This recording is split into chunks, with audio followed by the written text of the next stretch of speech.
Assalamualaikum warahmatullahi wabarakatuh. Qala al-mu'allifu rahimahullahu ta'ala nafa'ana bi'ulumihi wa barakatihi. Amin ya rabbal alamin. Bismillahirrahmanirrahim. Tambihun man mata wa alaihi sholatu fardhin. Tambihun utawi iki iku ana pepeling pengingat rupane tambih mamata wa alaihi sholatu fardhin. Manane man utawi sapane wong mata iku lamun mati sapa man wa alaihi lan iku tetep ing atase man sholatu fardhin utawi salat fardu, punya hutang salat fardu. Lam tukdo mongko ora den kodoni apa salat walam tukda lan ora den fidyai apa anhu salat. Wa fi kaulin lan iku tetep ing dalem siji kaul annaha tufalu anhu utawi lafal annaha tufalu anhu. Annaha satemene salat tufalu iku den lakoni apa salat yang ketinggalan anhu sangking mayit.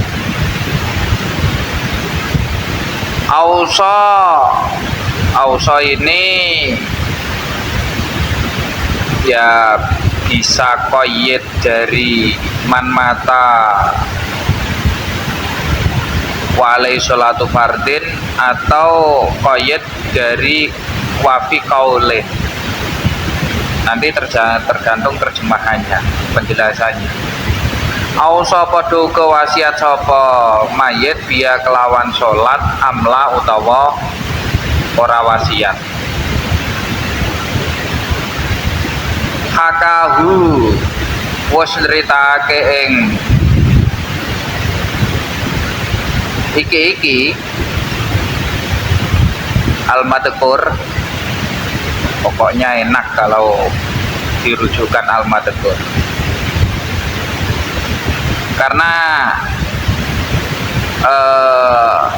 ini nantinya kita akan perjelas di bagian setelah baca, kita akan perjelas apakah ini hakahu itu man mata wali sholatu fardhin atau wafi kaulih. Nah, ini nanti berjelas di belakang. Hakahu was ceritake ing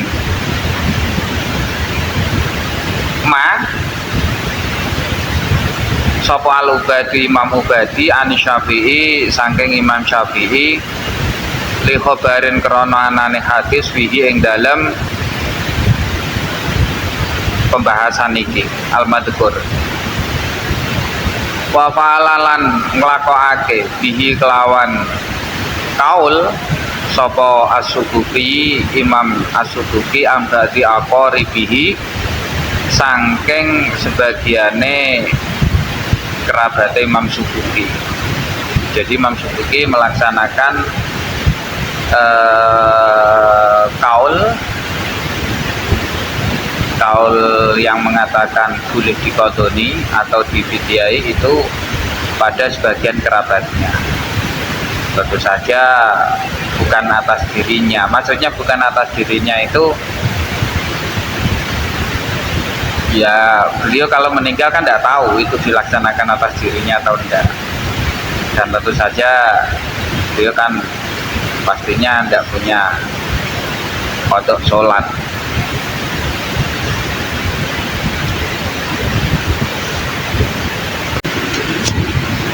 Wa yu'maru lan den perintah sapa dusiban bocah cilik dakarun kang lanang au unsa utawa kang wadon mumayyizun kang pinter, bisa cebok, bisa cebok atau makan sendiri.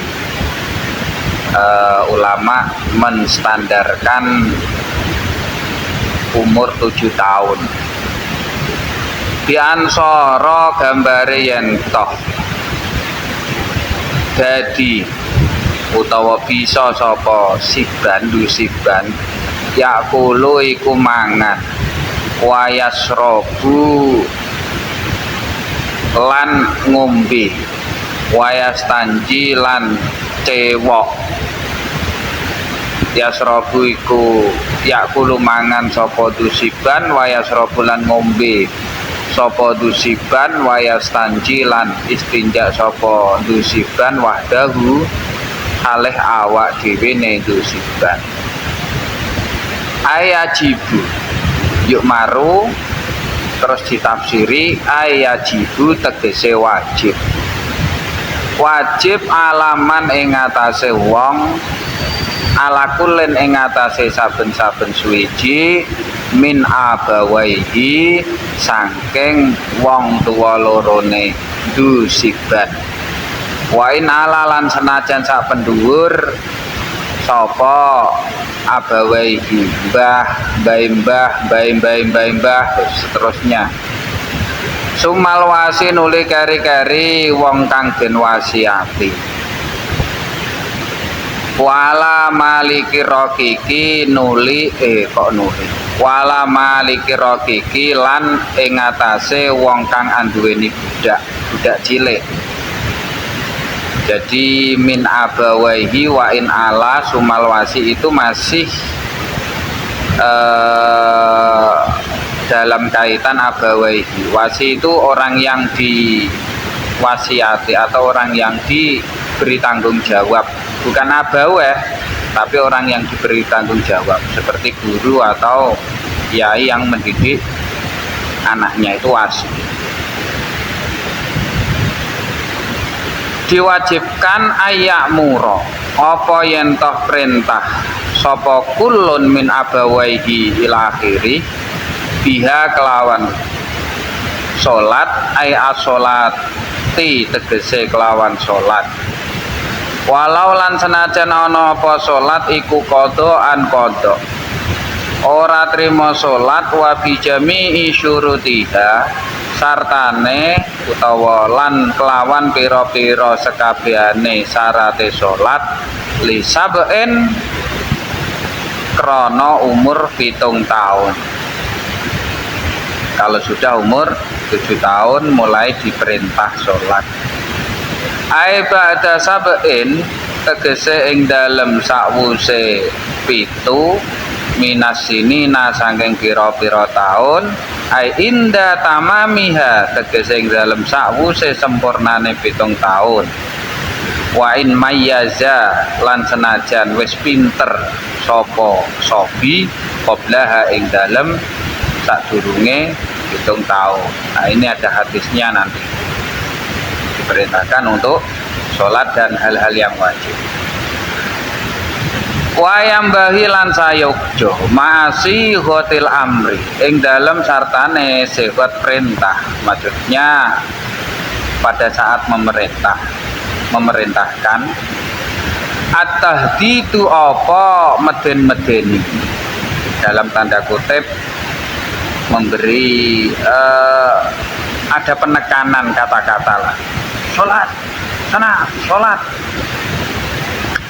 Wayat ribulan mukul sapa kulun min abawai lahiri dorban kelawan pukulan waira mubarrihin kang ora nglarakake wujuban kelawan wajib miman saking wong dakara edukira kang wis ditutur sapa man alaiha ing ngatasé tinggal salat. Ay ala tarkiha tegese ngatasé tinggal salat walau lan senajan ana apa salat qadaan iku qada.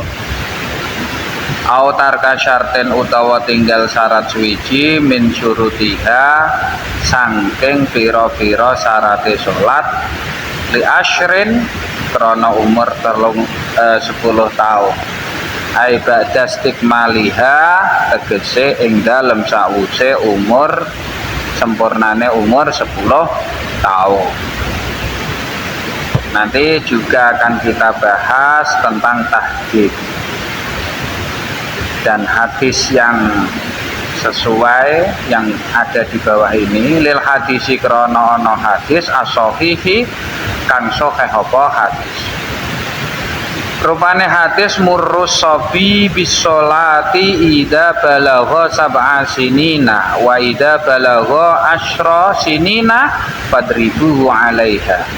Muru padha perintah sira kabeh as-sabiya ing bocah cilik. Oleh perintah bisolati kelawan salat ida balagha ing dalem nalikane wis tumeka sapa sobi sab'a sinina ing 7 pira-pira tahun. Wa ida balagha lan ing dalem nalikane wis tumeka sapa sobi asyra sinina ing 10 pira-pira tahun padribuhu mongko padha mukula sapa sira kabeh ing sobi alaiha ing atase tinggal salat. Nanti kita bahas cara kerjanya. Ini berkaitan erat dengan dawuh Allah Ta'ala ku angfusakum wa ahlikum naro. Itu satu. Yang kedua hadis kullu mri'in mas'ulun an ra'iyatihi. Makanya diperintahkan untuk seorang bapak dan sejenisnya diperintahkan untuk memerintahkan anaknya sholat dengan usia minimal 7 tahun dan kemudian 10 tahun dengan lebih intens sekali. Nanti kita coba bahas posisi hadis tersebut. Kasaumen dipadhake kelawan salat, kasaumen kaya dene poso atau kahu kang wis kuat bu ing saum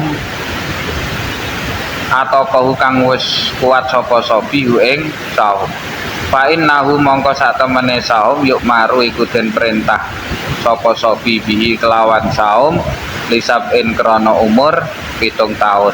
Wayadribu lan den wayudrobu lan den pukul sapa sobi alaihi ing atase tinggal saum li asyrin krana umur 10 tahun. Kasolati kaya dene salat. Nah, ini kias atas hadis murusabi bisolah. Wa hikmatu dalika utawi hikmahe mengkono-mengkono perintah salat dan saum at-tamrinu iku apa namanya ya, at-tamrinu iku tamrin itu kalau istilahnya itu ngetes atau apa ya, mendidik lah. At-tamrinu iku mendidik alal ibadah ing atase ibadah liyata'awwadaha supaya ngulinaake sapa sobiha ing ibadah. Fala yatrokaha mongko ora ninggal sapa sobiha ing ibadah. Semuanya itu ya untuk mendidik agar terbiasa melakukan ibadah. Wa bahasalan bahas sapa al-Adrai Imam Adrai fi kinnen ing dalem kasuse budak sohirin kang cilik kafirin kang kafir. Natoko kang ngucap sapa budak bisyahadata ini kelawan syahadah loro. Anahu ing sak temene mafule bahasa annahu ing sak temene kin sohir yuk maru iku den perintah apa kin sapa kin sohir nadban kelawan sunnah bisolati kelawan salat wasaumi lan poso yahissu kang kuat sapa kin sohir alaihima ing atase salat lan ing atase poso minuhai ridhorbin sangking sakliyane mukul leyo alifa supaya seneng sapa kin budak al khaira ing kebagusan ba'da buluhihi ing dalem sakwuse balege budak kecil itu wa inabalan senajan ketolak apa al kiasu kias dalika ing mengkono-mengkono madhake ken sohir intaha wis rampung apa pembahasannya Imam Adroi. Jadi Imam Adroi itu mengkiaskan kasus yang ada pada seorang anak kecil yang mempunyai orang tua atau anak kecil yang orang tuanya diperintahkan untuk mendidiknya tentang ajaran agama, itu dikiaskan dengan seorang budak yang masih kecil. Tapi kias ini ditolak. Ya. Kira-kira nak menurut jenengan alasan ditolaknya kias ini karena apa ya? Kalau menurut saya alasan ditolaknya kias ini adalah karena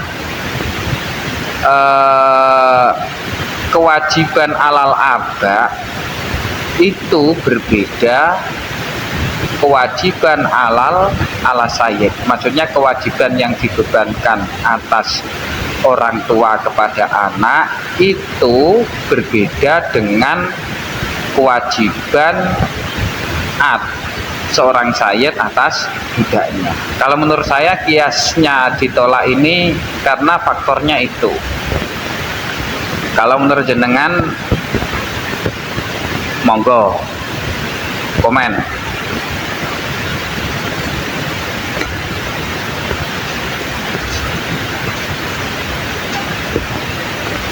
Wajibulan wajib aidon kelawan malih alaman ing atase wong marra kang wis kliwat sapa man bapak sateruse apa nahyuhu nyegah sobi dan sejenisnya, nanti ada sejenisnya anil muharramati sangking pira-pira perkara kang den haramake wa ta'limihi lan mulang sobi al wajibati ing pira-pira perkara kang wajib wa nahwiha lan sepadane wajibat min sairi syara'i saking sekerine pira-pira syariat adh-dhahirati kang pertelo walau lan senajan ana apa syariat iku sunnatan sunnah contone kasiwaken kaya dene siwak wa amruhu lan perintah sapa wong tuwa abak wa sejenisnya bidzalika kelawan mengkono-mengkono siwaka. Nah, ini jenis kias juga, maksudnya kalau sholat puasa itu diperintah, kalau sholat diperintahkan, puasa juga dikiaskan. Jika puasa juga dikiaskan, maka semua hal-hal yang wajib itu juga dikiaskan, harus diajarkan kepada si anak. Kiasnya seperti itu.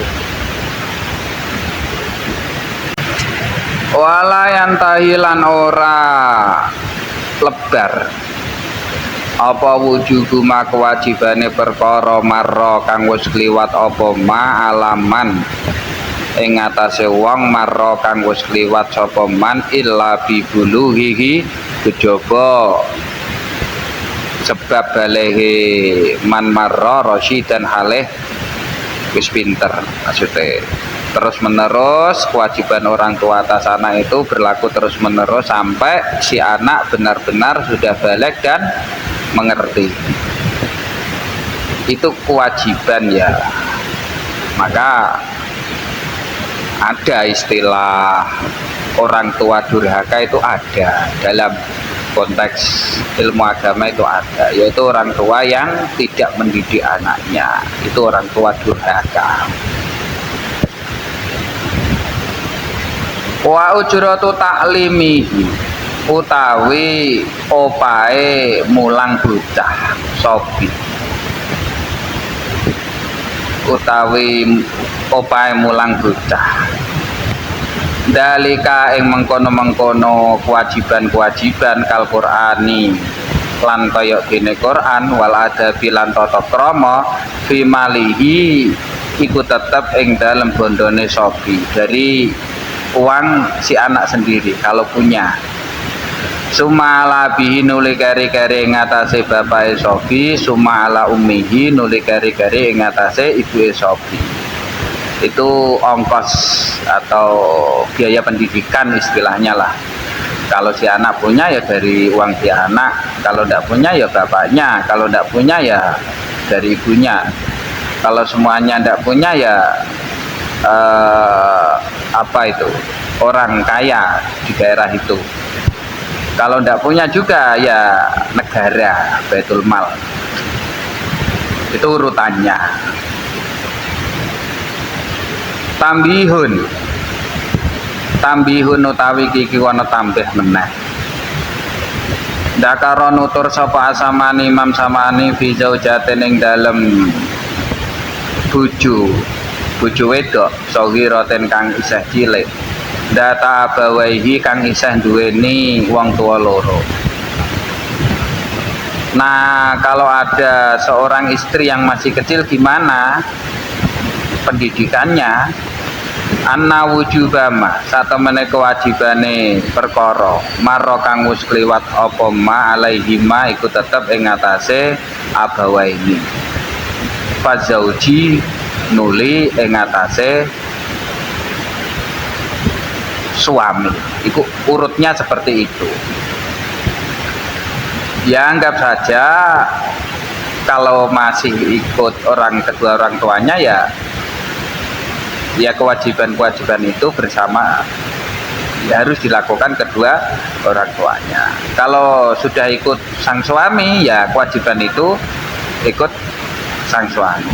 Tapi secara urut kewajiban itu tetap dibebankan kedua orang tuanya baru sang suami. Waqadiyatuhu tawi tatrapane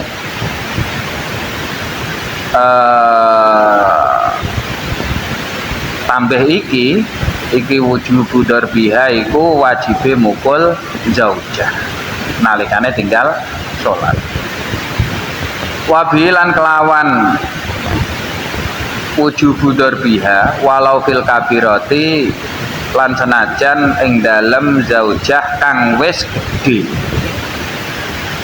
Lah ngono iku soroha mertelake ing kasus iki sapa Jamalul Islami Ibnu Basri, Imam Ibnu Basri. Tetapi kala ngendika sapa saykhuna guru kita, wa huwa utawi qadiyatu wujubu darbiha iku dhahirun pertela ilam yahsya lamun ora wedi sapa zauj nusuzan ing nusuze zaujah. Wa atlaqan lan mutlakake sapa Zarkasi Imam Zarkasi an-nadba ing sunnah. Tapi Imam Zarkasi tidak setuju kalau wujubu darbiha itu, kalau darbiha itu dihukumi wajib. Dan Zarkasi cenderung itu menganggap sunnah. Maksudnya sunnah fil kabiroh, ketika istri sudah dewasa. Ya semuanya itu kembali pada ku angfusakum wa ahlikum naro, tapi dengan pemahaman ulama yang berbeda. Wa awal wajibin utawi kawitane kewajiban hatta alal amri sehingga ing atase perintah bisolati kelawan salat kama kaya barang kalu kang wis ngendikake sapa ulama alal aba iku tetep ing atase pira-pira bapak tumala man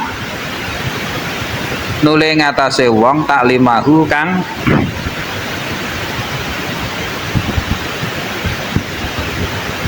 sumalaman nule ngatasé wong maro kang wis lewat sapa man minta limihi bayane saking wong kang ulang sobi ilmu majisi tegese mumajis kawitane kewajiban iku anna sayyidana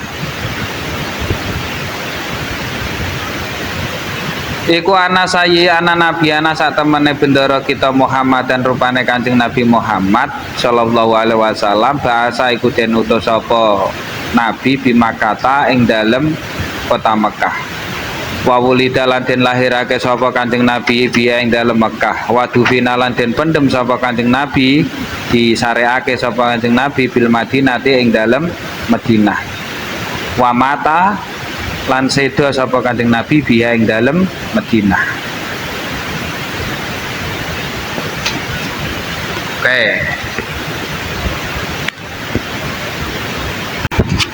Oke, kita mulai pembahasannya.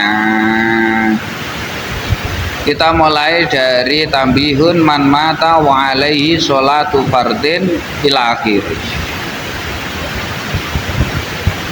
Kita mulai yang itu dulu yang tidak diqodoi dan tidak bisa dibayarkan fidyah atasnya atas sholat yang ditinggalkan mayit. Itu di dalam redaksi al-um itu ada dua.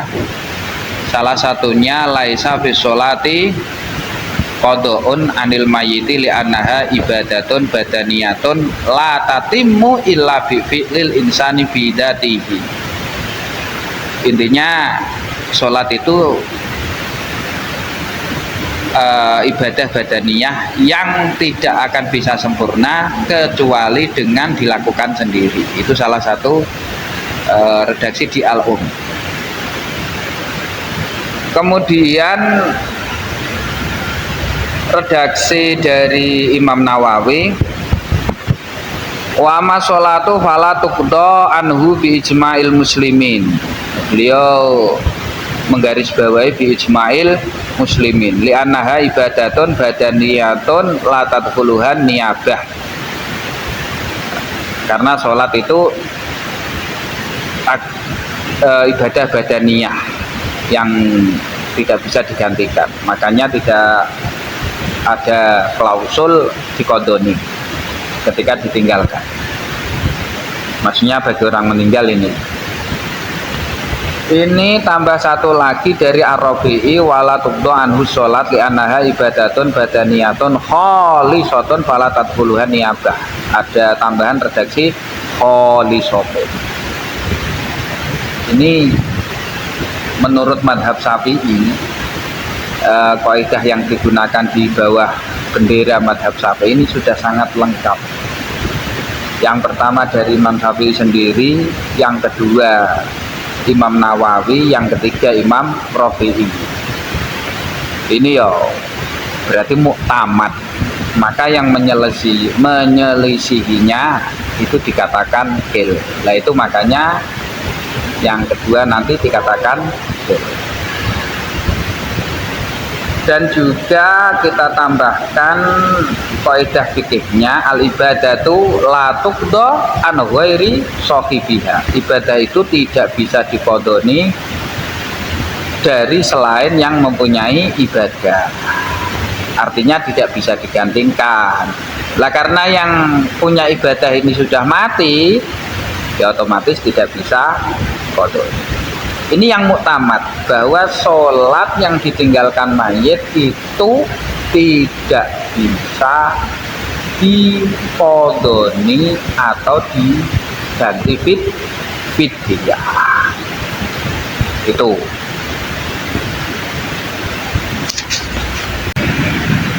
Oke, sekarang yang kedua. Yang kedua itu wafi kaulin anahatu falu anhu. Menurut Kel itu bisa dikodoni, gitu aja. Sesuai penjelasan dari kitab I'anatut Thalibin wafi kaulin kajam imujtahidin annaha tuqdo anhu li khobaril Bukhari wa ghairihi. Ini ada garis bawah li khobaril Bukhari wa ghairihi. Wa min sama ihtarahu jam'un min a'immatina wala wa fala bi subuki an ba'di aqa ribihi. Ini kaul ini itu juga diklaim ada hadisnya. Oh, gitu. Maksudnya gitu. Kita tambahkan dari kitab dari nukilan Wanokola Ibnu Burhan Anil Qadim. Nah, ini saya mendengar ini itu surprise. Anil Qadim ini anahu yalzamul wali in khallafa tirkatan ayyusalliya anhu kasaumi. Jadi Ibnu Burhan itu menukil dari Kaul Qadim. Kaul Qadim itu kan miliknya Imam Syafi'i sebelum beliau pindah ke Mesir. Itu di Kaul Qadim itu diterangkan bahwa wali wajib membayar orang mengkodoi sholatnya mayit yang ditinggalkan ketika si mayat meninggalkan tirkah atau warisan, seperti halnya puasa. Nah, saya sebenarnya coba mencari redaksi awal dari Kaul Qadim tersebut. Maksudnya redaksi dari kitab Imam Syafi'i yang memuat Kaul Qadim tersebut. Tapi sayangnya saya gagal. Dan saya minta nanti jenengan kalau ketemu itu bisa komen di bawah ya. Karena ini penting. Pentingnya gimana? Di kalangan saya khususnya NU itu mengkodoni sholatnya mayit yang ditinggalkan, mengkodoni sholatnya mayit yang ditinggalkan itu lumrah terjadi, dan juga memfidyainya itu sangat-sangat lumrah terjadi. Makanya saya itu penasaran sekali Anil Qadim ini. Kalau Qadimnya itu dari kitab apa itu? Dari redaksi awalnya Imam Syafi'i itu, atau mungkin murid langsungnya? Itu saya belum menemukan. Saya hanya menemukan itu dalam kitab Al-Hawil Kabir, itu tahun 400-an Hijriah kalau tidak salah itu saya belum menemukan, baru di situ. Padahal beliau Imam Syafi'i kan 205 ya meninggalnya ya, berarti sudah 200 tahun kurang lebih. Nah, saya melacak Kaul Qadim itu mentok hanya sampai di tahun 400-an di kitab Al-Hawil Kabir. Jadi saya mohon bagi jenengan yang tahu redaksi yang paling awal Kaul Qadim itu dari mana. Masalahnya itu ini sering digunakan di kalangan Nahdijin. Nah,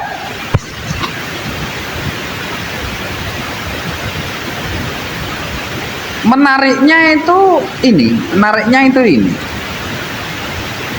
Jadi pendapat yang tidak membolehkan qadha dan penkil kok pendapat kaul dan pendapat yang membolehkan tidak membolehkan kodok dan kil yang membolehkan itu bersumber dari hadis yang sama. Kalau saya tidak salah kutip ya, itu bersumber dari hadis yang sama, yaitu man mata wa alaihi siyamun soma anhu waliyuhu. Barang siapa yang meninggal sedangkan ia mempunyai utang puasa, maka wali yang berpuasa untuknya. Itu hadisnya, itu hadis di Bukhari 1952 atau di Muslim 1147. Lah, saya akan beri sedikit gambaran kenapa khilaf ini terjadi. Ini menurut pemahaman saya, memahami dari konteks-konteks yang ada, teks-teks yang ada, pemahaman saya. Ya kalau jenengan beda ya maka harus beda. Kalau sama semuanya nggak keren. Oke. Puasa, sholat itu semuanya kan ibadah badaniyah. Puasa dan sholat itu semuanya ibadah badaniyah. Kalau sholat itu tidak bisa dikodoni karena alasan badaniyah, harusnya puasa juga tidak bisa dikodoni. Tapi ada hadis yang jelas bahwa puasa bisa dikodoni. Nah, oke, itu satu. Yang kedua, ada karakteristik sendiri antara, walaupun sama-sama ibadah badaniyah, tapi antara sholat dan puasa itu punya karakteristik tersendiri. Untuk sholat, seperti dalam hadis yang saya tampilkan di layar, kalau nggak bisa berdiri ya duduk, kalau nggak bisa duduk ya tidur. Itu punya karakter sebagaimanapun kondisinya. Sholat ini ya, itu sholat tetap harus dilakukan sebagaimanapun kondisinya. Bahkan dalam keadaan tertentu nggak punya wudhu pun sholat harus tetap dilakukan. Keadaan tertentu ya, sakit seperti apapun sholat tetap harus dilakukan selama akal masih ada. Nah, ini karakteristik sholat. Berbeda dengan karakteristik puasa. Puasa itu kalau sakit ya nggak usah puasa, usia lanjut ya nggak usah puasa, boleh bayar fidyah. Itu karakteristik puasa. Jadi karakternya beda. Oleh sebab itu saya menduga ijtihadnya Imam Syafi'i dari kaul qadim yang membolehkan mengqadha, kemudian kaul jadid tidak membolehkan mengqadha, itu karena diantaranya adalah karakteristik dari dua ibadah tersebut. Saya garis bawahi, ini dugaan saya. Kalau jenengan beda yo wajib beda. Ini dugaan orang yang agak ya nggak pandai. Makanya video ini memang terus terang video edukasi, bukan untuk acuan sumber hukum. Untuk acuan sumber hukum ini hanya sebagai referensi, bisa dipelajari sendiri. Jadi itulah beberapa hal kenapa ini berbeda. Tapi sekali lagi saya tekankan, menurut kaul muktamad yang dipunggai Imam Syafi'i di kaul jadid dan ditarjeh oleh Imam Nawawi dan Rafi'i, itu sholat yang ditinggalkan si mayit tidak diqodoi dan tidak juga dibayarkan fidyahnya. Itu menurut kaul muktamad. Seharusnya ya kita berpegang yang muktamad itu, walaupun kalau kita berpegang pada qil itu tidak apa-apa. Itu ulama jika berpegang pada qil itu istilahnya ihtiyat, berhati-hati. Bagaimanapun juga hutang sholat itu adalah kewajiban. Kewajiban yang tidak dilakukan itu adalah hutang. Bagaimanapun juga hutang itu bisa dilunasi keluarganya, seperti halnya puasa yang bisa dikodoi keluarganya. Maksudnya jangan saling menyalahkan lah, itu semuanya dari sumber yang sama, cuman dengan pemahaman berbeda dan dengan cara ijtihad berbeda.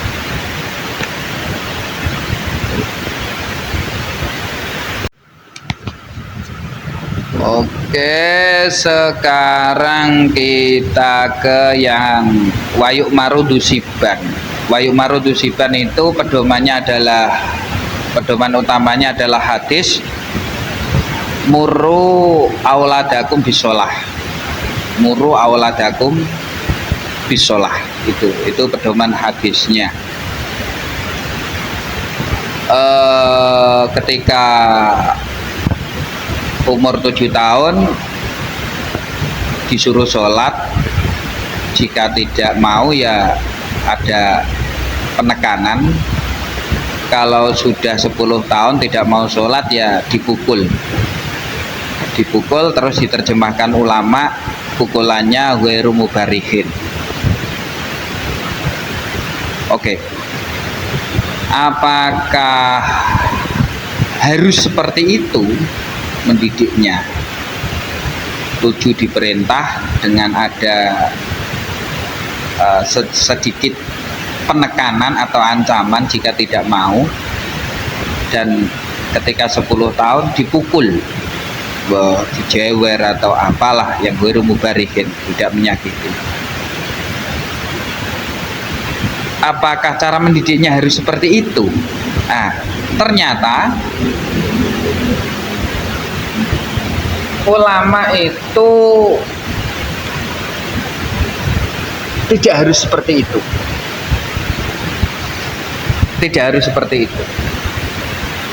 Apakah ini artinya ulama itu menyelisih hadis? Ya monggo jenengan tafsirkan sendiri. Imam Nawawi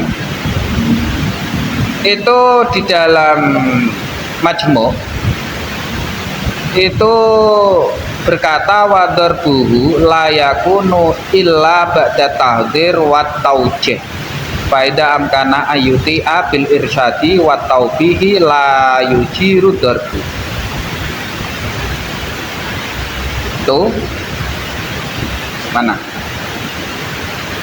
Kalau terjemahannya itu memukul anak hanya dilakukan setelah adanya peringatan dan arahan, ya diarahkan, diperingatkan. Jika memungkinkan anak menaati dengan bimbingan dan teguran dalam tanda kutip saja, maka pukulan tidak diperbolehkan. Bahkan beliau mengatakan pukulan tidak diperbolehkan walaupun sudah umur 10 tahun jika hanya dengan arahan atau peringatan atau kata-kata atau apa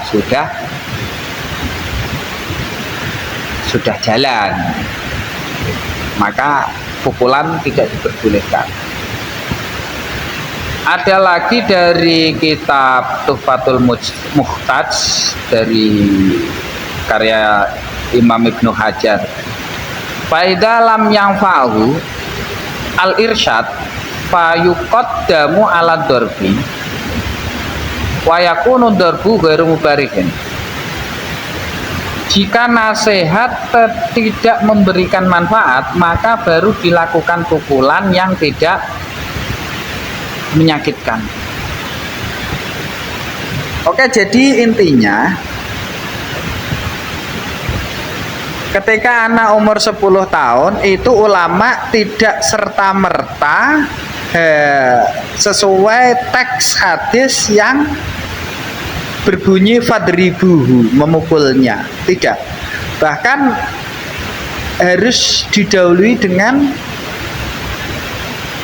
maksudnya gini, sholat, malas, terus dipukul, tidak boleh, tidak boleh.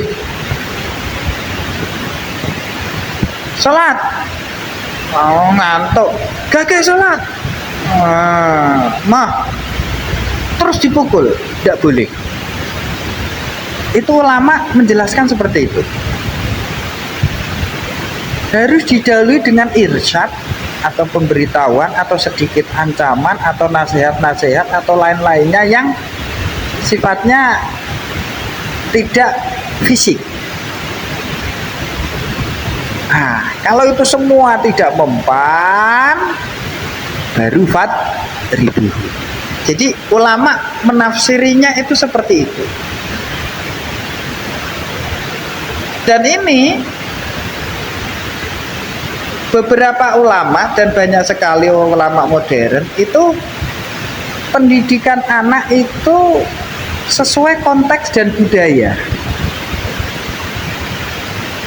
Artinya seperti mungkin di desa-desa ada puasa setengah hari dulu, kuat-kuatan sama temennya. Oh, nanti setengah bulan ditingkatkan puasa asar. Itu sesuai konteks budaya dan sosial. Itu penting. Ada juga yang modelnya itu sederhana. Maghrib datang, bapaknya bawa peci, bawa sarung, yuk musola,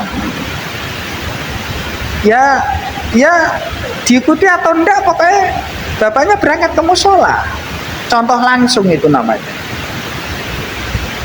Kalau perintah-perintah tok ya anak cenderung balelo kan itu. Nah, karena apa? Karena ulama itu menafsiri hadis tersebut itu lebih kepada tujuannya, bukan kepada caranya. Jadi maqasidus syar'i, tujuan dari hadis tersebut adalah agar anak mau sholat. Agar anak sholat, tujuan akhirnya kan itu. Maka apapun caranya yang mengarah ke situ itu berarti sesuai dengan hadis tersebut. Maksudnya ulama seperti itu. Tidak harus hadisnya seperti ini, kalau tidak seperti ini berarti kamu mengingkari hadis.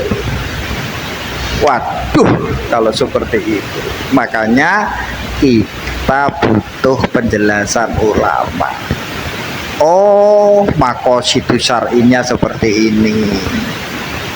Masalah cara, yang penting menuju maqasidus syar'i. Adapun pemukulan itu adalah jalan paling terakhir menurut ulama menafsirkan hadis tersebut, bukan menurut tafsiran saya.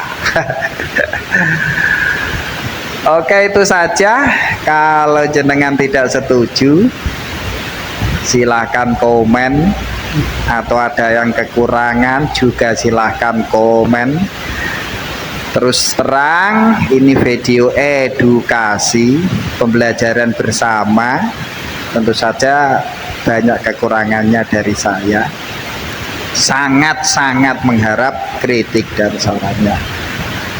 Walafu minkum. Wassalamualaikum warahmatullahi wabarakatuh.